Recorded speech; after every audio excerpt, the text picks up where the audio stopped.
Dear Phony, the last 2 years have been, in a word, challenging. But you have always been able to adapt to new realities.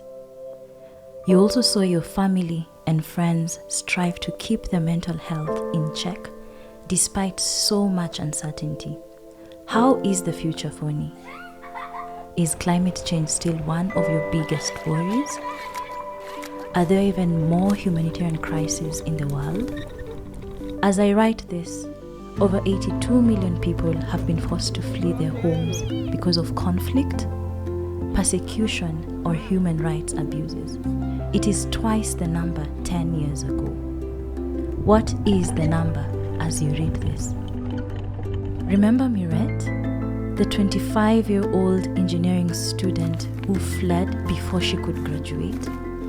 She was lucky to be alive and wondered whether she will ever have a career.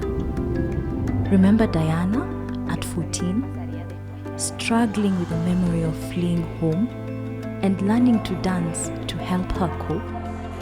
And this family, struggling with economic hardship and isolation during the pandemic? Where are they? 1 million children have been born refugees in the last 3 years. Over 4 million people are stateless, without identification. They are struggling to be seen. Remember when COVID-19 changed everything? When the pandemic began, it felt like we were all in it together, and it was a collective fight for humanity. Remember when we finally found a vaccine, but only a few people had access? By the time you read this, COVID-19 might be something you only read about. But I fear, unless we work together, it may still be as real and present as it is now.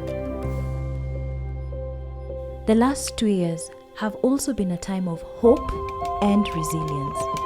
We responded to the struggles in our community. We were fully present, engaged, and sought our own power.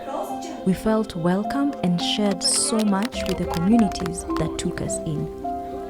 We were worried about our education and our future, but we kept going. Remember Ibrahim, the teacher who taught chemistry online for refugees so that they would not fall behind on their studies during the pandemic? And this school in South Sudan, where refugees and local students learning together were among the top performing in the country?